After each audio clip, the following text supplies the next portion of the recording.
Bonjour à tous, c'est Roland pour une nouvelle vidéo d'analyse. Ce soir nous voyons la paire USD-CHF, donc le dollar contre le franc suisse, paire que nous n'avions pas regardé depuis fort longtemps et que nous allons voir ce soir. Alors je me rappelle qu'on était à une époque, c'était peut-être l'an dernier, je me rappelle toujours de cette ETE, la dernière analyse que j'avais dû faire, en disant que j'étais très haussier sur la paire, machin, enfin... Faudra regarder, je sais pas si c'était ça, mais je crois que j'étais haussier depuis un petit moment. Bon, en tout cas, c'est resté marché haussier.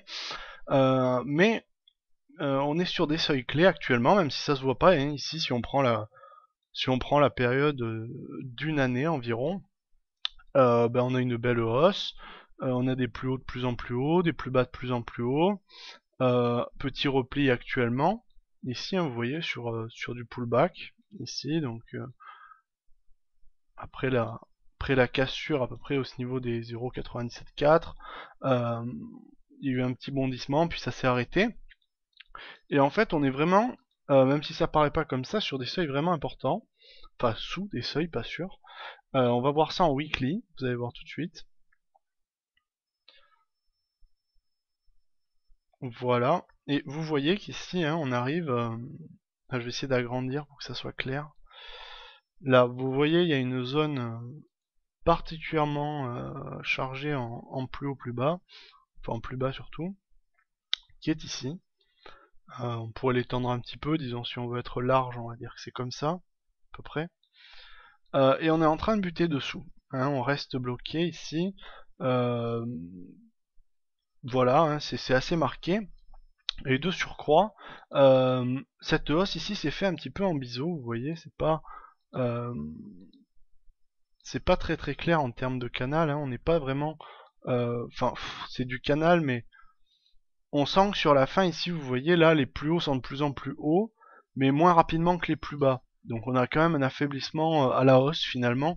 On arrive bien à tenir le mouvement aussi, mais on n'arrive pas à aller beaucoup plus loin.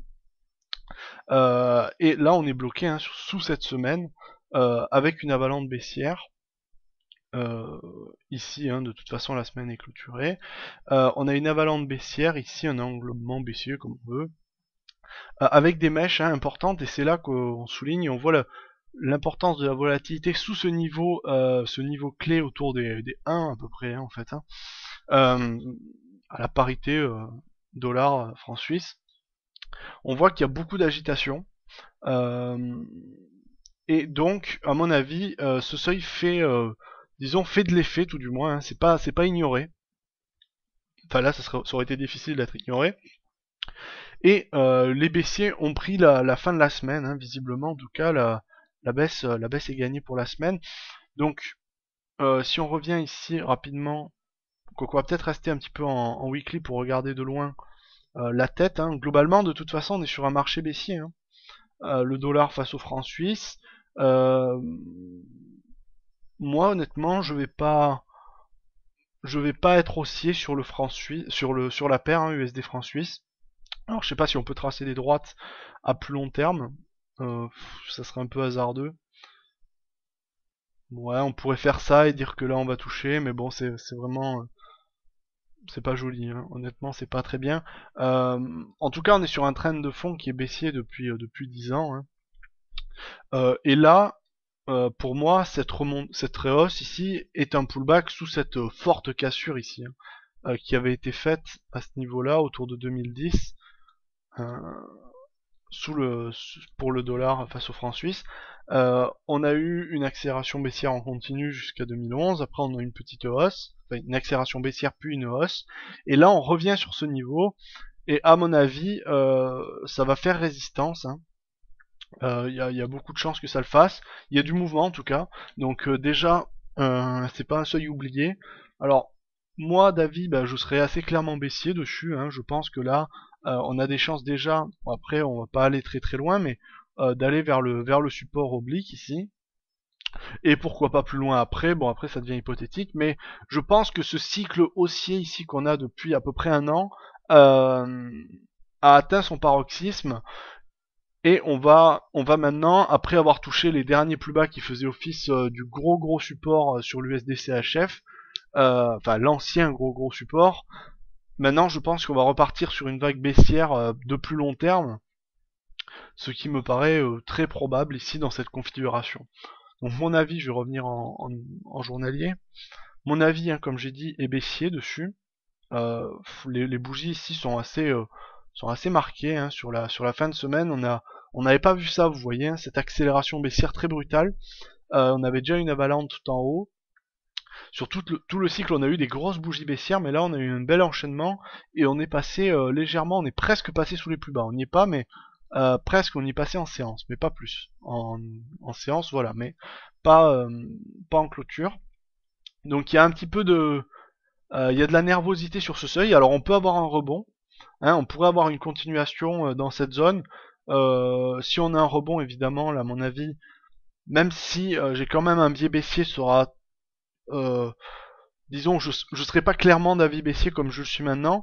Là, pour moi, il y a de fortes chances que les baissiers continuent à toucher le marché, hein, sur cette paire, à faire plonger les cours. Je pense qu'on devrait arriver jusqu'au support oblique au moins, ou au moins jusqu'au dernier véritable plus bas en daily sur la zone ici à peu près entre 0,95 et 0,94.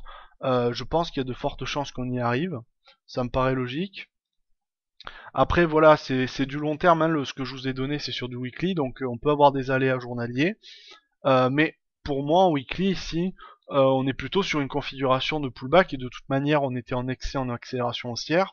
Je pense que c'est un seuil particulièrement pertinent pour évaluer une baisse à court terme vers le support, au moins pour, même si c'est pas un retour baissier franc qui va nous amener dans un cycle baissier profond, au moins aller rechercher de l'air sur le support pour attaquer à nouveau cet ancien support devenant résistance. Mais en tout cas, à court terme, sur la semaine prochaine et autres, je vais rester baissier sur l'USD-CHF. À mon avis, ça devrait le faire. Enfin, après c'est très subjectif, mais là, tout s'axe, hein, tout se tourne autour de ce niveau des 1 en fait, hein, de la parité USD-CHF, 1 dollar, 1 franc suisse. On est, hein, vraiment le chiffre méga rond, disons. Hein. On est sur ce niveau, hein, on n'y est pas, on l'a pas exactement touché, mais on est dans cette zone qui était déjà un gros support. Hein. Donc là, étant donné qu'on est dessous et qu'on est en train de retourner dessous, je pense que ça devrait continuer à baisser. Voilà, en tout cas, j'espère que cette vidéo vous aura plu et je vous dis à la prochaine.